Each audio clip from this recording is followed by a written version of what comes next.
코로나19로 많은 생명을 잃은 2020년 한 해였습니다. 생명을 살리기 위해 애쓰고 노력하는 손길들은 한 생명을 천하보다 귀하게 여기라는 말씀을 가슴에 깊게 새기게 했는데요.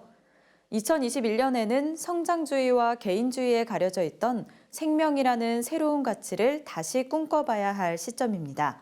CGN투데이 기획보도 2021 이젠 생명이다를 통해 우리가 풀어나가야 할 과제들을 주제별로 점검해봅니다.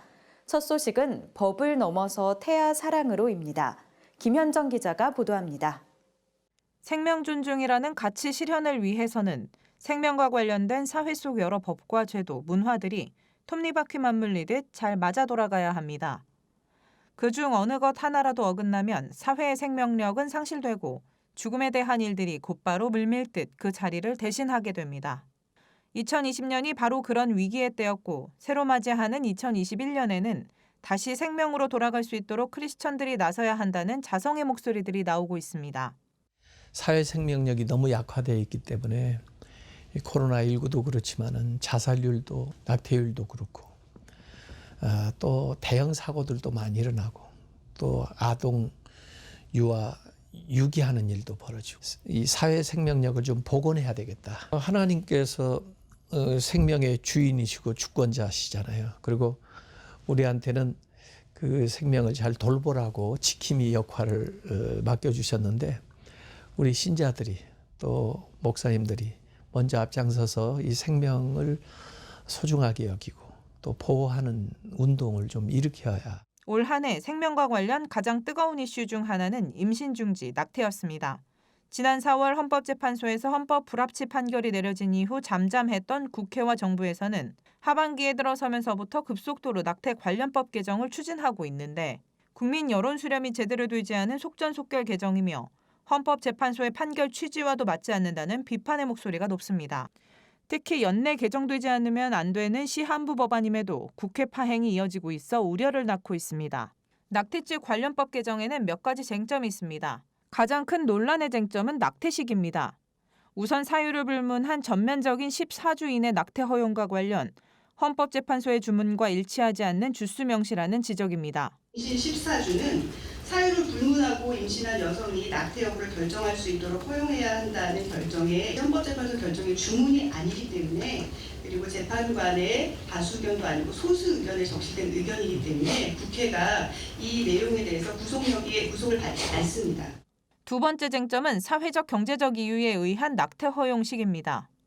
이는 헌재 결정문이 22주라는 입법 한계를 설정한 것보다 더한 주수이고 사회 경제적 사유라는 규정은 명확성 원칙을 위반했다는 지적입니다. 만약에 사회 경제적 사유를 우리가 법에다가 문호를 열어놓게 된다면 그 명확한 기준이 없다고 한다면 모든 산모들은 이 핑계 댈 수 있는 변명들을 다 아마 가지고 있을 거예요. 일정한 기준과 절차적인 어떤 조건들을 더 마련해야 될 거예요. 특히 임신 23주는 38.9%, 임신 24주는 54.5%의 태아가 생존하고 있는 현재 의학적 통계상으로도 이는 실질적 생명 포기에 해당한다는 주장입니다. 의학적으로도 보면 임신 20주 이전을 유산이라고 하고 불가피하게 나오는 얘기들을 정의할 때 20주 이후를 조산이라고 얘기합니다. 무슨 말이냐면 20주 이후는 분만을 얘기하는 겁니다. 그건 낙태가 아니라 그냥 살인이고요. 약물에 의한 낙태 허용 여부가 세 번째 쟁점입니다. 이는 헌법재판소의 결정과 무관한 부분이라는 지적과 함께 낙태약물 사용자 10명 중 7명이 약물로 인공임신 중절 수술이 되지 않아 의료기관 등에서 추가로 수술을 실시해야 했다는 조사 결과가 약물 도입 반대의 근거로 제시됐습니다. 상당한 고통을 동반하고 출혈도 많고 감염 그리고 제대로 찌꺼기라고 얘기하는 유산된 이후에 일부 임신 산물이 남아있을 때는 임산부 건강에 치명적인 영향을 줄 수 있는 상담 후 24시간을 명시한 숙려기간에 대한 부분도 쟁점입니다. 이와 관련 7일 이상의 숙려기간이 필요하다고 낙태 반대 측은 주장하고 있습니다. 인공임신 중절 경험자 중 의사와 상담한 후 3일에서 일주일 이내가 필요했다라고 응답한 경우가 38%로 가장 많았다는 조사 결과가 그 근거입니다. 만 16세 이상 미성년자가 부모의 동의 없이도 상담 사실 확인서만으로 시술이 가능하도록 한 규정도 논란입니다. 이는 민법상 미성년자의 책임 능력 기준인 만 19세와 일치하지 않고 낙태 실패나 의료사고 발생 시 책임 주체가 불명확하다는 점 등이 반대 이유입니다. 낙태죄 폐지가 세계적인 추세라는 주장에 대한 반론도 명확합니다. 현재 낙태에 대한 유엔 회원국 195개 국가 중 무조건적인 낙태를 금지한 국가는 67%인 131개국입니다. 사회적 경제적 사유에 의한 낙태 역시 모두 금지하는 경우가 63%인 122개 국가이고 13주 이상의 기준을 적용한 경우는 12%에 그칩니다. 전문가들은 개정 시한이 얼마 남지 않았지만 헌법재판소의 판결 취지를 다시 한번 분명히 하자는 점을 강조하고 있습니다. 모든 낙태에 대해서 전면적, 일률적으로 금지하는 행위가 침해의 최소성과 법의 균형성을 갖추지 못했기 때문에 위헌인 것이지 태아의 생명을 존중하고 낙태 행위자를 처벌하는 게 위헌은 아니다. 낙태죄 폐지의 가장 큰 문제는 생명 경시문화로 이어지게 될 것이라는 우려입니다.